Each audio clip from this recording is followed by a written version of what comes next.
আসসালামু আলাইকুম আরহামতুল্লাহি বারাকাতুহু। এসএসসি ২৬ এবং ২৭ ব্যাচের শিক্ষার্থীদের সকলকে জানাই আমার এই ভিডিওটিতে স্বাগতম। তথ্য এবং যোগাযোগ প্রযুক্তির আমাদের নতুন একটি সিরিজ চালু হতে যাচ্ছে, যেখানে প্রতি অধ্যায় ভিত্তিক একটি একটি করে ভিডিও পাবা। যে ভিডিও দেখলে তোমাদের ওই অধ্যায় নিয়ে আর কোনো সমস্যা থাকবে না ইনশাল্লাহ। তো আমি তোমাদের সাথে আছি, সঞ্জিত স্যার। তো এখনও যারা যারা আমাদের ফেসবুক পেজটিকে ফলো করনি এবং ইউটিউব চ্যানেলটিকে সাবস্ক্রাইব করনি, আমাদের ফেসবুক পেজ ক্লাসমেট বিডি এবং ইউটিউব চ্যানেল ক্লাসমেট বিডিকে সাবস্ক্রাইব ও ফলো দিয়ে আমাদের পাশেই থেকো। ভিডিওটি দেখে ভালো লাগলে লাইক দিও, আর তোমার মূল্যবান মতামত আমাদের কমেন্টে জানাতে পারো। আর এখনও যারা ভিডিওটি দেখছো এবং আমাদের চ্যানেলটিকে সাবস্ক্রাইব করনি, প্লিজ আমাদের চ্যানেলটিকে সাবস্ক্রাইব করে দিও। চলো কথা না বলে শুরু করা যাক। তো এসএসসি ২০২৬ ব্যাচ তোমাদের সিলেবাসে যা যা থাকছে সেটা হচ্ছে দ্বিতীয় অধ্যায়, কম্পিউটার ও কম্পিউটার ব্যবহারকারীর নিরাপত্তা।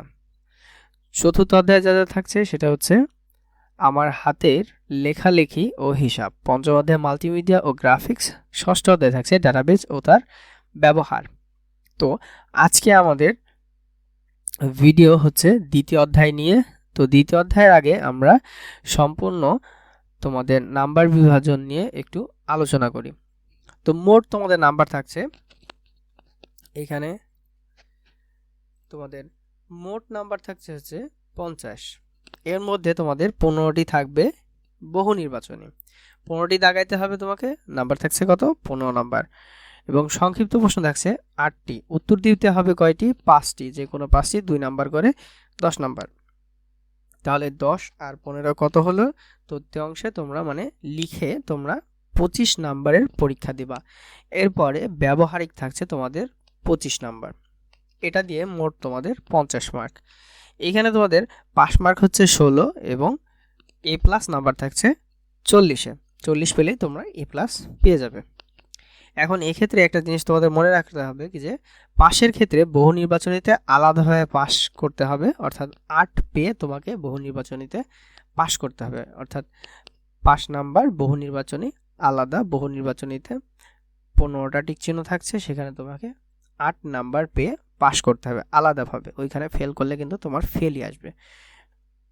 তো দ্বিতীয় অধ্যায়ে আমরা যা যা থাকছে আমাদের পাঠে, সেটা হচ্ছে কম্পিউটারের রক্ষণাবেক্ষণ এবং সফটওয়্যারের গুরুত্ব, সফটওয়্যার ইনস্টলেশন এবং আনইনস্টলেশন, সফটওয়্যার ডিলিট করা এবং কম্পিউটারের ট্রাবল শুটিং করা।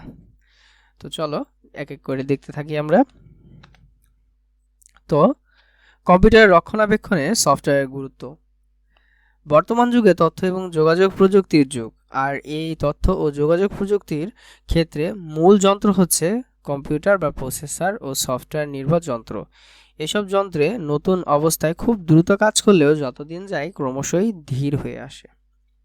এমনকি কখনো কখনো এর গতি এতটাই কমে যায় যে যন্ত্রটি ব্যবহারের অনুপযোগী হয়ে পড়ে। আর এই অবস্থা থেকে মুক্তি পাওয়ার সবচেয়ে ভালো উপায় হলো কম্পিউটার রক্ষণাবেক্ষণের গুরুত্ব দেওয়া। কম্পিউটার যেহেতু সফটওয়্যার দ্বারা পরিচালিত এবং নিয়ন্ত্রিত, সেহেতু এর রক্ষণাবেক্ষণেও কম্পিউটারের গুরুত্ব অপরিসীম। কম্পিউটারকে সচল এবং গতিশীল রাখার জন্য মাঝে মাঝে রেজিস্ট্রি ক্লিন আপ সফটওয়্যার ব্যবহার করতে হয়। এছাড়া প্রত্যেকবার কম্পিউটার ব্যবহার করার সময় বেশ কিছু টেম্পোরারি ফাইল তৈরি হয়।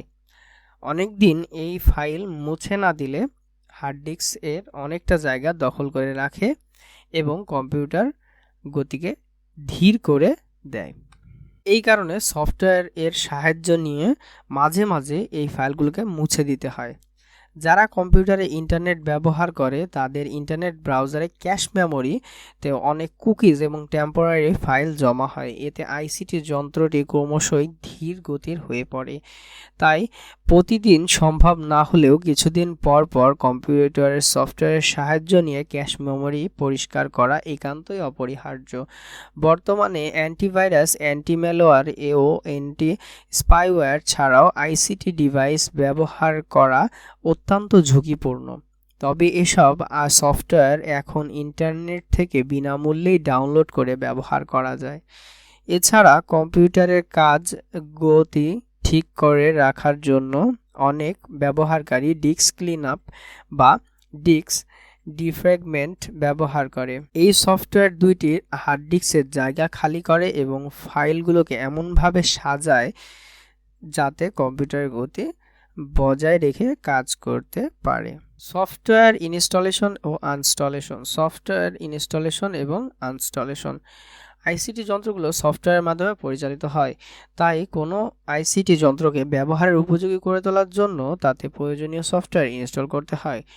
আমরা যখন কোনো আইসিটি যন্ত্র ক্রয় করি তখন বিক্রেতা আমাদের প্রয়োজনীয় অনুযায়ী বিশেষজ্ঞদের দ্বারা যন্ত্রটিতে প্রয়োজনীয় সফটওয়্যার ইনস্টল করে দেয়। এই কারণে আমরা নিজেদের প্রয়োজন মতন আইসিটি যন্ত্রগুলো ব্যবহার করতে পারি, তবে যন্ত্রটি কেনার পর আমরা নিজেরাও তাতে প্রয়োজনীয় সফটওয়্যার ইনস্টল করতে। আইসিটি যন্ত্র তথা কম্পিউটার, ল্যাপটপ, স্মার্টফোন যে কোনো সফটওয়্যার ইনস্টল করার পূর্বে আমাদের নিম্নোক্ত দিকগুলো লক্ষ্য রাখতে হবে। সেটা হচ্ছে যে সফটওয়্যারটি ইনস্টল করা হবে তা যন্ত্রের হার্ডওয়্যার সাপোর্ট করে কিনা।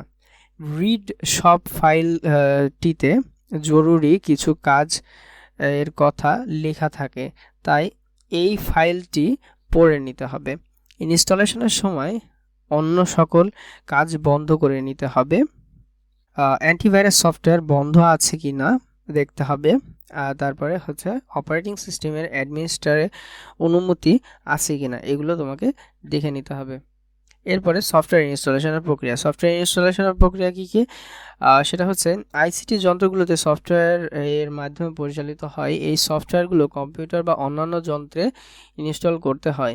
সাধারণত আইসিটি যন্ত্রগুলো ক্রয় করার সময় বিক্রেতা ব্যবহারকারীর প্রয়োজন অনুযায়ী একজন বিশেষজ্ঞ দ্বারা তাতে প্রয়োজনীয় সফটওয়্যার ইনস্টল করে দেয়। তবে ব্যবহারকারী চাইলে আইসিটি যন্ত্র কেনার পরেও তাতে প্রয়োজনীয় সফটওয়্যার ইনস্টল করতে পারে। অপারেটিং সিস্টেম সফটওয়্যার ইনস্টল করার প্রক্রিয়া যতটুকু জটিল এবং এর জন্য কিছু বিশেষ দক্ষতার প্রয়োজন হয়। অপারেটিং সিস্টেম ছাড়াও আইসিটি যন্ত্র বিভিন্ন ধরনের সফটওয়্যারের প্রয়োজন হয়। এসব সফটওয়্যার ইনস্টল করার প্রক্রিয়া অনেকটাই অপারেটিং সিস্টেমের উপর নির্ভর করে, তবে এই প্রক্রিয়ায় অনেকটাই একই ধরনের। কেননা সফটওয়্যার ইনস্টল করতে হলে প্রথমে আমাদের সফটওয়্যারটির সফট বা ডিজিটাল কপির প্রয়োজন হয়। এই সফট কপিটি সিডি, ডিভিডি, পেনড্রাইভ বা ইন্টারনেট থেকে পাওয়া যায়। বেশিরভাগ ক্ষেত্রে সফটওয়্যারগুলোর সাথে অটো রান নামের একটি প্রোগ্রাম সংযুক্ত অবস্থায় থাকে। কম্পিউটার সিডি, ডিভিডি ও পেনড্রাইভ প্রবেশ করালে অটো রান প্রোগ্রামটি সচল হয়ে যায় এবং সফটওয়্যারটি সেট আপ করার অনুমতি চায়।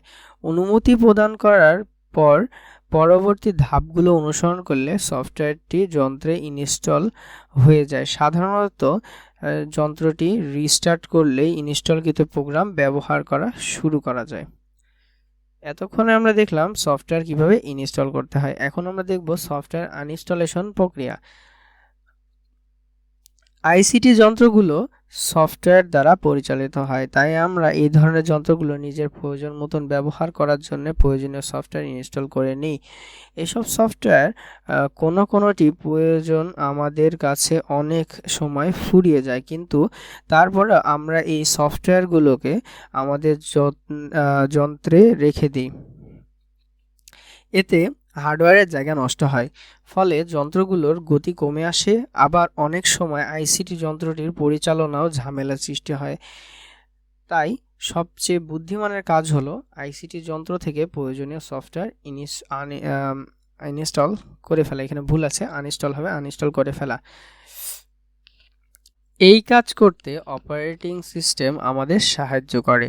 প্রায় সব অপারেটিং সিস্টেমের কাজের ধরন একই, তবে অ্যান্ড্রয়েড চালিত যন্ত্র, বিশেষ করে হাতের আঙ্গুলের স্পর্শ দ্বারা পরিচালিত অর্থাৎ টাচ স্ক্রিনযুক্ত স্মার্টফোন থেকে সফটওয়্যার আনইনস্টল করা খুবই সহজ। সেটিংস থেকে অ্যাপ্লিকেশনটিকে সিলেক্ট করে নির্দিষ্ট সফটওয়্যার টাচ করলে পর্দায় একটি মেনু আসে, সেখানে আনইনস্টল লেখা জায়গায় টাচ করার পরে সফটওয়্যারটি আনইনস্টল হয়ে যায়। বর্তমান বিশ্বে বেশিরভাগ মানুষ মাইক্রোসফট উইন্ডোজ এর অপারেটিং সিস্টেম ব্যবহার করে।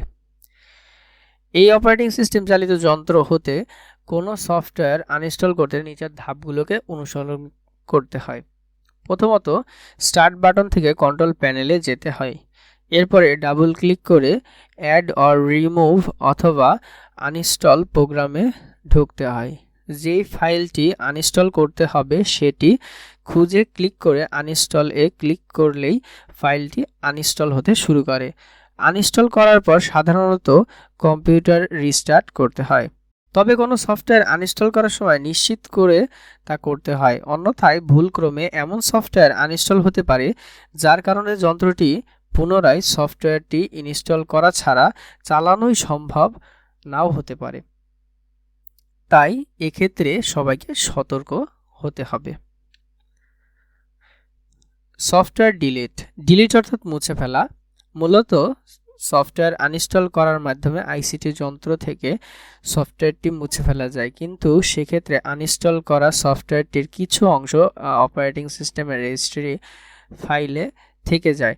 এই কারণে আইসিটি যন্ত্র থেকে কোনো সফটওয়্যার আনইনস্টল করার পর সঠিক নিয়ম অনুসরণ করে তা ডিলিট করতে হয়। এতে আইসিটি যন্ত্র থেকে সফটওয়্যারটি সম্পূর্ণভাবে মুছে যায়। কম্পিউটার থেকে সফটওয়্যার ডিলিট করার ধাপসমূহ নিচে বর্ণনা করা হলো। প্রথমে কিবোর্ড স্টার্ট বাটনের সাথে আর প্রেস করে রান কমান্ড চালু করতে হয়। তারপরে রেজিট লিখে এন্ট্রি দিতে হয়। ফাইল মেনুতে প্রবেশ করতে হবে এবং এক্সপোর্টে ক্লিক করতে হবে। অপারেটিং সিস্টেমে যে ড্রাইভে রয়েছে অর্থাৎ সি সিলেক্ট করতে হবে। নাম দিয়ে ফাইলটিকে সেভ করতে হবে, এটি খুবই জরুরি কোনো ভুল হলে যাতে সিস্টেম ঠিক করা যায়। অতঃপর এডিট এ প্রবেশ করতে হবে, ফাইন্ডে যেতে হবে, যে সফটওয়্যারটিকে ডিলিট করতে চাই সেই সফটওয়্যারের নাম খুঁজতে হবে। এরপরে আরও অন্য ফাইল ডিলিট করতে চাইলে ফাইন্ড নেক্সটে ক্লিক করতে হবে, সফটওয়্যারটিকে সিলেক্ট করতে হবে। পরে আবারও ডান বাটনে ক্লিক করে ডিলিট এ ক্লিক করতে হবে। সর্বশেষ কিবোর্ডের F3 চেপে রেজিস্ট্রি সব জায়গা থেকে এই নাম এর ফাইল মুছে দিতে হবে। এভাবে সম্পূর্ণ হবে পুরো সফটওয়্যার ডিলিট করার প্রক্রিয়া। Trouble shooting. সাধারণ ট্রাবল শুটিং মানে হচ্ছে সমস্যার উৎস বা উৎপত্তি স্থল নির্ণয়ের প্রক্রিয়া। সাধারণত কিছু প্রশ্ন উপস্থাপন করা হয় এবং পাশাপাশি সমস্যাও দেওয়া হয়। ব্যবহারকারী তার সমস্যার প্রকৃতি অনুযায়ী সমাধান অনুসরণের মাধ্যমে বেশিরভাগ ক্ষেত্রেই সমস্যাটির সমাধান করতে পারে। ট্রাবল শুটিং এর বর্ণনা। ট্রাবল শুটিং এর কথাটি সাধারণত হার্ডওয়্যার সম্পর্কিত সমস্যার ক্ষেত্রে ব্যবহৃত হয়। নিচের দুইটি ট্রাবল শুটিং এর বর্ণনা দেওয়া হলো। এক নম্বর হচ্ছে সিস্টেম চালু হচ্ছে না। যখন তোমাদের সিস্টেম চালু হবে না তখন তোমরা কি কি চেক দিবা বা কিভাবে বুঝবা কি যে কোন জায়গায় সমস্যা। এক নম্বর হচ্ছে মেন পাওয়ার কেবলটিকে ঢিলা আছে নাকি সেটা তুমি দেখবা। তারপরে মেন বোর্ডে পাওয়ার আছে কিনা। তারপরে মেন বোর্ড এ যদি পাওয়ার না আসে তাহলে পাওয়ার সাপ্লাই ইউনিট পরিবর্তন করতে হবে। স্থানীয় কোনো সার্ভিস সেন্টারে অভিজ্ঞ কাউকে দেখাতে হবে। এরপরে মনিটর এর পাওয়ার অন বা চালু কিন্তু পর্দায় কোনো ছবি আসে না। এই ক্ষেত্রে তুমি কি কি করতে পারো। এক নাম্বার, নিশ্চিত হতে হবে যে মনিটর ব্যবহারকৃত ভিডিও কেবলটি কম্পিউটারের পেছনে মজবুতভাবে লাগানো আছে। যদি ভিডিও কেবলটি অপর প্রান্তটি স্থায়ীভাবে মনিটরের সাথে যুক্ত না থাকে তাহলে এটিকে দৃঢ়ভাবে লাগিয়ে দিতে হবে। 2 নাম্বার হচ্ছে ব্রাইটনেস এবং কন্ট্রাস্ট ঠিক করতে হবে। আজকের মতন এতটুকুই। যারা যারা সম্পূর্ণ ক্লাসটি দেখেছো সকলকে জানাই ধন্যবাদ এবং পরবর্তী ক্লাসের জন্য স্বাগত।